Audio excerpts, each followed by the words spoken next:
bien, vous allez me reconduire un bout de chemin? Avec joie. Ce monsieur Laroche, Mathieu, a l'air fort intelligent et instruit. Vous trouvez? Mais oui, il passe d'ailleurs pour un des hommes les plus capables de l'Assemblée nationale. C'est possible. Dans le royaume des aveugles, les banques sont rois. Tous ces gens-là, voyez-vous, sont des médiocres. Parce qu'ils ont de l'esprit entre deux murs, l'argent et la politique. Ce sont des cuistres, ma chère, avec qui il est impossible de parler de rien de ce que nous aimons. Leur intelligence est à fond de vase, ou plutôt à fond de dépotoir, comme la Seine à Asnières. Ah, c'est qu'il est difficile de trouver un homme qui ait de l'espace dans la pensée et qui vous donne la sensation de ces grandes haleines du large qu'on respire sur les côtes de la mer. Ah, j'en ai connu quelques-uns. Ils sont morts. Qu'importe. D'ailleurs, un peu plus ou un peu moins de génie, puisque tout doit finir. Vous broyez du noir cette nuit? J'en ai toujours eu, mon enfant. Et vous en aurez autant que moi dans quelques années. La vie est une côte. Tant qu'on monte, on regarde le sommet et on se sent heureux. Mais lorsqu'on est arrivé en haut, on aperçoit tout d'un coup la descente et la fin, qui est la mort. Ça va lentement quand on monte, et ça va vite quand on descend. À votre âge, on est joyeux, on espère tant de choses, qui n'arrivent jamais d'ailleurs. Au mien, on n'attend plus rien que la mort. Vous me donnez froid dans le dos. Non, vous ne me comprenez pas aujourd'hui, mais vous vous rappellerez plus tard ce que je vous dis en ce moment. Il arrive un jour, voyez-vous, et il arrive de bonne heure pour beaucoup, où c'est fini de rire, comme on dit. Parce que derrière tout ce qu'on regarde, c'est la mort qu'on aperçoit.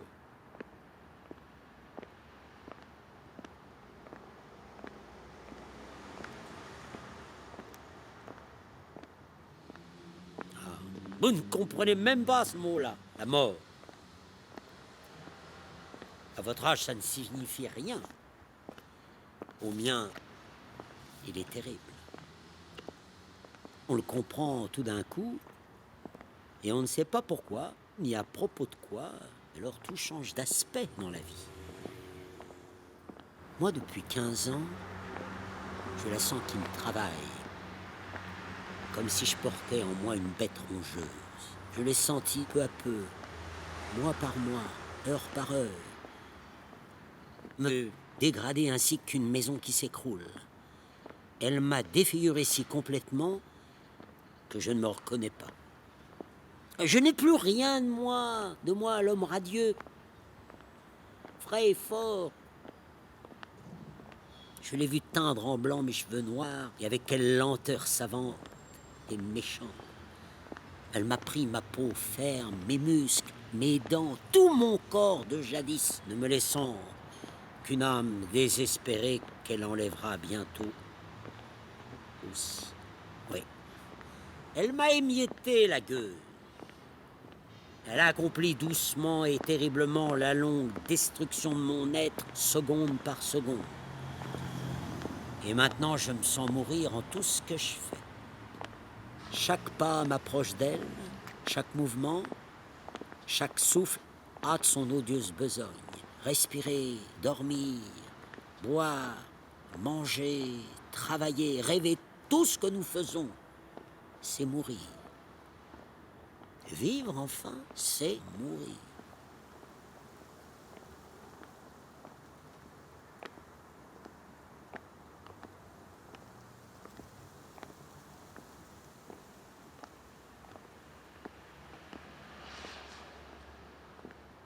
Oh, vous saurez cela.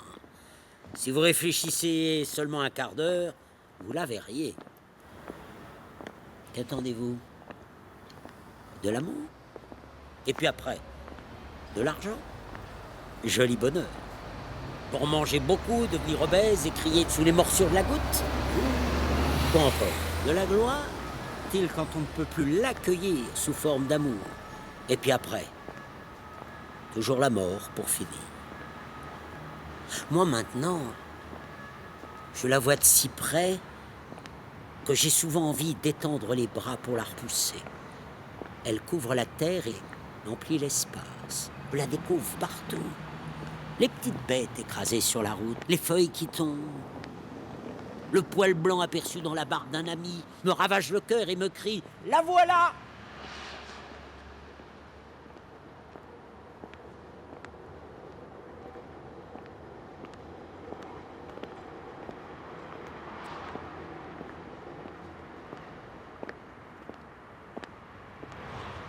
Elle me gâte tout ce que je fais, tout ce que je vois, ce que je mange et ce que je bois, tout ce que j'aime, les clairs de lune, les levées de soleil, la grande mer, les belles rivières et l'air des soirs d'été si doux à respirer. Et jamais, un être ne revient jamais. On garde les moules des statues, les empreintes qui refont toujours des objets pareils, mais mon corps, mon visage, mes pensées, mes désirs ne reparaîtront jamais. Il naîtra des millions, des milliards d'êtres qui auront dans quelques centimètres carrés un nez, des yeux, un front, des joues et une bouche, comme moi, et aussi une âme, sans que jamais je revienne moi, sans que jamais même quelque chose de moi reconnaissable reparaisse dans ces créatures innombrables, indéfiniment différentes.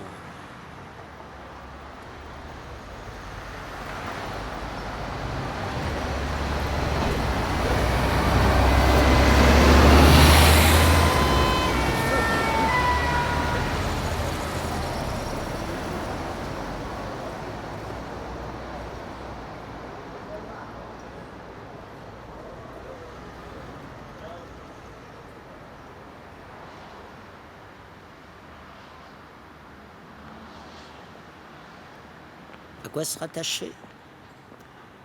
Vers qui jeter des cris de détresse? À quoi pouvons-nous croire? Toutes les religions sont stupides avec leur morale puérile et leurs promesses égoïstes monstrueusement bêtes. La mort seule est certaine. Pensez à tout cela. Pensez-y pendant des jours, des mois et des années, et vous verrez l'existence d'une autre façon. Essayez donc de vous dégager de tout ce qui vous enferme. Faites cet effort surhumain de sortir vivant de votre corps, de vos intérêts, de vos pensées et de l'humanité tout entière pour regarder ailleurs. Et vous comprendrez combien ont peu d'importance les querelles des romantiques et des naturalistes et la discussion du budget.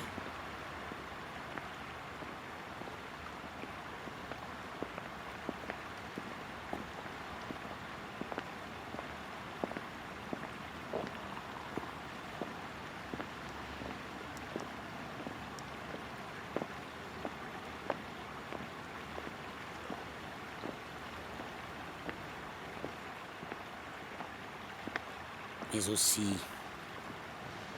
vous sentirez l'effroyable détresse des désespérés. Vous vous débattrez, éperdus, noyés dans les incertitudes. Vous crierez à l'aide. De tous les côtés, personne ne vous répondra. Vous tendrez les bras, vous appellerez pour être secouru, aimé, consolé, sauvé. Personne ne viendra.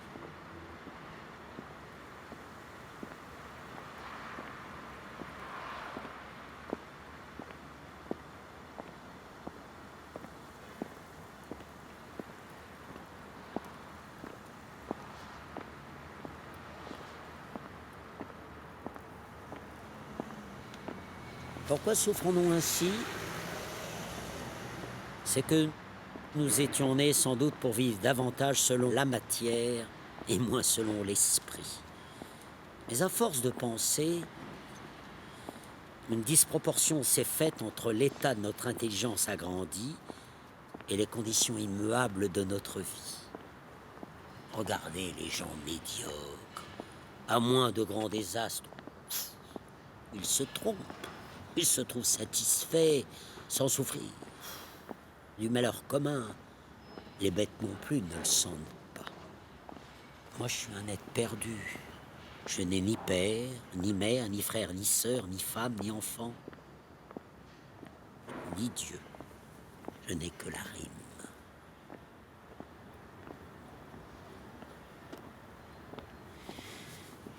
Et je cherche le mot de cet obscur problème dans le ciel noir et vide où flotte un astre blême.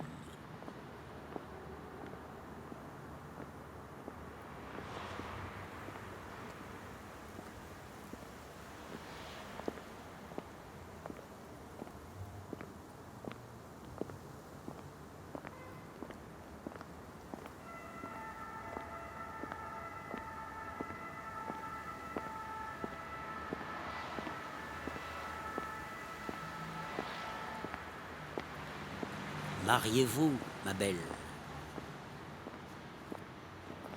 On ne sait pas ce que c'est de vivre seul à mon âge. La solitude dans le logis auprès du feu, le soir. Il me semble alors que je suis seul sur la terre, affreusement seul, mais entouré de dangers vagues, de choses inconnues et terribles. Et la cloison qui me sépare de mon voisin que je ne connais pas, alors une sorte de fièvre m'envahit, une fièvre de douleur, de crainte, et le silence des murs m'épouvante. Il est si profond et triste, le silence de la chambre où l'on vit seul. Ce n'est pas seulement un silence autour du corps, mais un silence autour de l'âme, et quand un meuble craque, on tressaille jusqu'au cœur, car aucun bruit n'est attendu dans ce morne logis.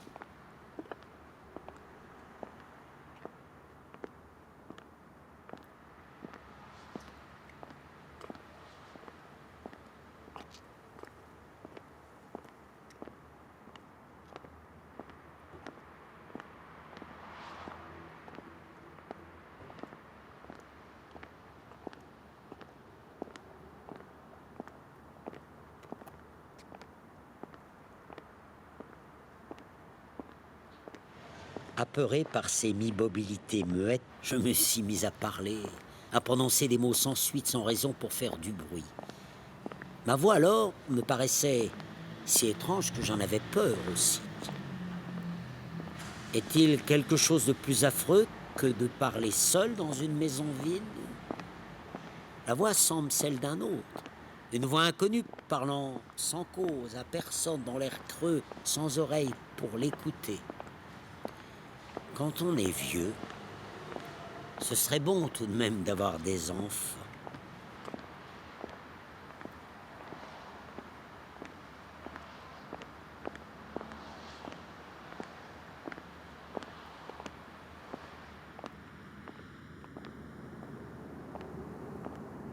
Et penser qu'un être humain, si songeur, n'est qu'un imperceptible grain de la poussière de vie semée sur notre petite terre, qui n'est elle-même qu'un grain dans la poussière des mondes.